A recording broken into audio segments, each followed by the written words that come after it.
अस्सलाम वालेकुम वरहमतुल्लाहि वबरकातुहू। इत्तेहाद न्यूज में आप सभी का खैर मकदम है। जिंदगी यकीनन अब एक संघर्ष बनती जा रही है। बच्चा पैदा होते ही कान में अजान दी जाती है और फिर मौत के बाद नमाज जनाजा अदा की जाती है। किस तरह जद्दोजहद करके जिंदा रहने की कोशिश इंसान करता रहता है। सुबह से शाम तक थका मांदा घर आता है तो सुकून नसीब नहीं होता। पहले रुकी सुखी रोटी में भी इंसान इत्मीनान से रहता था, पर अब रोज मुर्ग मुसल्लम बिरयानी से भी लज्जतें छीन ली गई हैं। आज वो इत्मीनान वो सुकून मैसर नहीं होता जो पहले कभी हुआ करता था। पर आज मौजू कुछ अलग कह सकते हैं। जिंदगी का तवाजन तब बिगड़ जाता है जब दरमियान में मर्ज दवाखाना अस्पताल आता है। घर का कोई फर्द अगर बीमार हो जाता है तो एक तरह का इत्मीनान सुकून निकल जाता है। अब खान पान भी इंसान की जिंदगी पर असर कर रहा है।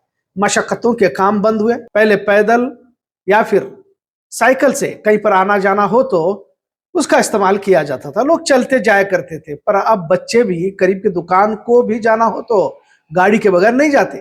बचपन मैदानों में गुजरता था, पर अब मोबाइल की स्क्रीन ही मैदान बन चुका है। लिहाजा जिस्मानी तौर पर कमजोर नस्ल अस्पतालों दवाखानों के चक्कर बचपन से ही लगाते हुए देखने को मिलता है। बच्चों की आमद पर वालिदैन खुशियां तो मनाते हैं, लेकिन सेहतमंद जिंदगी से कहीं तो हर फर्द महरूम हो रहा है।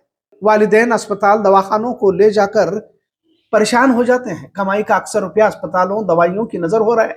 जहां एक तरफ दवाखाने अस्पताल बढ़ते ही जा रहे हैं, तरह तरह की बीमारियां नए नए नाम लेकर आ रहे हैं, हर रोज इजाफा ही होता जा रहा है। पर कुछ बातें इसी दौरान काबिल गौर हैं।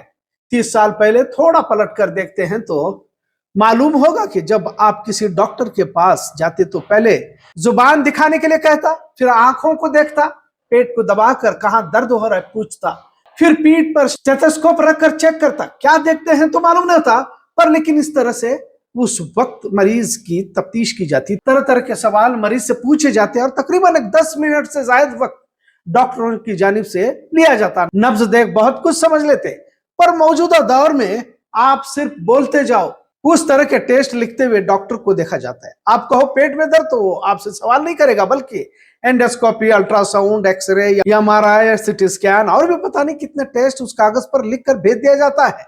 और जितने बड़े अस्पताल उतनी बड़ी फीस भी वसूली जाती है। कहने का मतलब अब अस्पताल गरीब की कुवत से बाहर होता जा रहा है। और क्या मर्ज हुआ है समझने से पहले ही ऑपरेशन थिएटर ले जाया जाता है। बेलगाम का बड़ा अस्पताल जिसका नाम काफी लोग जानते हैं, वहां तो बाजार लगा हुआ है। अब इन तमाम का इलाज क्या हो सकता है? सबसे पहले तो खासकर मुसलमानों को अपनी रोजमर्रा की जिंदगी जीने के तरीके को बदलना पड़ेगा। जब हमें सुबह नमाज का हुक्म है तो 11 बजे उठने वालों से क्या सेहत साथ देगी? जिम, मैदान, खेल, इनसे दूरियां बनाई गई है। लिहाजा बच्चों में तिलिस्मिया, कैंसर जैसी बड़ी बीमारियां बड़े पैमाने पर देखी जा रही है। अब बच्चों में शुगर होते हुए भी देखने को मिल रहा है। घरों में खान पान को लेकर ज्यादा संजीदगी बरतनी जरूरी है। हालात अब ठीक नहीं है। दिगर मसाइल तो है ही, पर सबसे अहम हमारी सेहत को लेकर तवज्जो जरूरी हो जाती है, क्योंकि जिंदगी जिंदादिली से गुजारने की बजाय अस्पतालों के चक्कर लगाकर मायूसी के हवाले ना हो, इसका ख्याल रखना जरूरी है। अगर आप अस्पतालों में कदम रखते हैं तो फिर मरीज की जिंदगी तुम्हारे इख्तियार से बाहर हो जाती है। सही से डायग्नोस होता है तो ठीक है, इसके बावजूद भी कितनी रकम अदा करनी पड़ सकती है कह नहीं सकते। बाज औकात तो मरे हुए को भी ऑक्सीजन लगाकर हजारों रुपए का बिल लिए जाने के इल्जामात इत्तलात हासिल हो रही है। जिस तेजी से हालात बदल रहे हैं, कमर तोड़ महंगाई से वैसे भी जिंदगी बेहाल हो चुकी है। और इसी दरमियान घर का कोई फर्द अस्पताल में जेर इलाज रहता है तो घर का सुकून भी चला जाता है।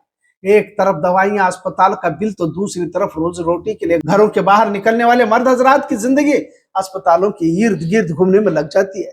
तो एक तरह जहन मुंतशिर हो जाता है, जिंदगी जहन्नम लगने लगती है। चिड़चिड़ापन, गुस्सा, खवातीनों पर नाराज होना, इस तरह मिजाज में तब्दीली आ जाती है। बच्चों को सेहतमंद बनाएं, इन्हें कुरकुरे, वेपर, जंक फूड, होटलों के खानों से परहेज करने पर सख्ती बरते। फजर नमाज की पाबंदी सेहत के लिए सबसे बेहतरीन दवा है। दिन भर कुर्सियों पर या गाड़ियों पर बैठकर घूमना रहता है तो अपनी सेहत के लिए सुबह का वक्त मुफीद समझा जाए। अक्सर मुसलमानों के मोहल्ले में मस्जिदें तो है, पर एक आध दूसरी सफ ही मुक्तदी से भरी नजर आती है। हो सकता है कि कुछ लोग घर में भी पढ़ते हों, लेकिन फजर नमाज के बाद जिम, वॉकिंग, जॉगिंग बहुत जरूरी है। खवातीन भी घर के छत पर चहलकदमी कर सकते हैं, घर की सीढ़ियां चढ़ना उतरने की कसरत करे। लोग आजकल आराम पसंद हुए हैं, अब तो नाश्ता भी जोमेटो, स्विगी से मंगाया जा रहा है। बहरहाल होटलों का खाना, जंक फूड से परहेज करें। सेहत से बढ़कर इंसान के लिए कुछ भी नहीं है। नौजवान अब दिल के दौरे का शिकार होते जा रहे हैं। हार्ट सर्जरी तो आम सी बात बनती जा रही है। जिंदगी को जीना सीखे, गुजारना नहीं, वैसे रोते धोते भी जिंदगी गुजर सकती है। लिहाजा बढ़ते अमराज और खासकर बच्चों की सेहत को लेकर वालिदैन संजीदा रहे। बच्चों को कुछ भी होता है तो वालिदैन की जान निकल जाती है। सेहतमंद अनाज से सेहतमंद नस्लें तैयार होती है। जहनी तरबियत एक अलग मसला है जिस पर भी मेहनत जरूरी है, लेकिन जिस तेजी से बीमारियां बढ़ रही है और इस तेज रफ्तार जिंदगी में जिंदा रहने के मुकाबले लगे हुए हैं, कौन कितनी दौलत कमा रहा है कि हिर्स नजर आ रही है। छोटी सी जिंदगी में पूरी दुनिया समेटने की कोशिश में हर कोई लगा हुआ है। बच्चों की पढ़ाई, इनकी नौकरियां, इनकी शादी ब्याह के दरमियान इंसान को अपनी भी जिंदगी का एहसास नहीं रहता। बच्चों की जिंदगी संवारते हुए अपनी जिंदगी भी जीना ये भूल जाते हैं। और फिर एक लम्हा ऐसा भी आता है, न तो बच्चे साथ रहते और न ही खुद का जिस्म साथ देता है। बिस्तरे मर्ज पर बहुत कुछ याद आता है। गलतियां, कोताहियां और खामियों का जायजा भी इंसान वहां लेता है, क्योंकि उसके पास वक्त ही वक्त रहता है। पर वो असल वक्त तो निकल चुका होता है। बेहतर जिंदगी के लिए सेहतमंद होना जरूरी है। अल्लाह के रसूल ने फरमाया कि ताकतवर मोमिन बेहतर है कमजोर मोमिन से। आजकल रमजान के महीने में जिस तरह खाने का माहौल देखने को मिलता है, इससे बाज आए। रोजे में सेहत तो ठीक रहती है, लेकिन इफ्तारी के बाद हालत बेहाल हो जाती है। बेलगाम शहर के तकरीबन अस्पताल भरे पड़े हुए हैं और अस्पताल बढ़ते ही जा रहे हैं। अब बीमारियां गरीब की ताकत कुव्वत से बाहर होती जा रही हैं। खासकर बच्चों में बढ़ती बीमारियां समाज के मुस्तकबिल पर सवालिया निशान खड़े कर रहे हैं। आने वाली नस्ल ही इस तरह मरीज बनी रहेगी तो फिर जिन चुनौतियों से लड़ना है, क्या खाक लड़ पाएंगे। छोटे बच्चों पर मेहनत तरबियत की जरूरत है। सरसरी जायजा लिया जाए तो डायरिया, दस्त लगने से लगभग 18% बच्चों की मौत होती है। मलेरिया तकरीबन 8% बताई जा रही है और दीगर अमराज से जिसमें पेट की बीमारियां, food poison, sugar, cancer, thalassemia, इस तरह 45% बच्चों की मौत होती जा रही है। रिपोर्ट ये भी कहती है कि तरह तरह की केमिकल इस्तेमाल, वेफर्स, गोलियां, चॉकलेट्स में इस्तेमाल किए जा रहे हैं जो बच्चों के लिए खतरनाक है।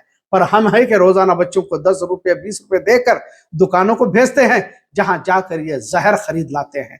तमाम बीमारियों को दावत दी जाती है। जरूरत है तवज्जो देने की, कुछ सख्त फैसलों की, वरना जिंदगी अस्पतालों की नजर होकर रहेगी। इतना जरूर। आज का मौजू कैसा लगा इस पर जरूर कमेंट करें। इत्तेहाद देखने के लिए शुक्रिया। अल्लाह हाफिज।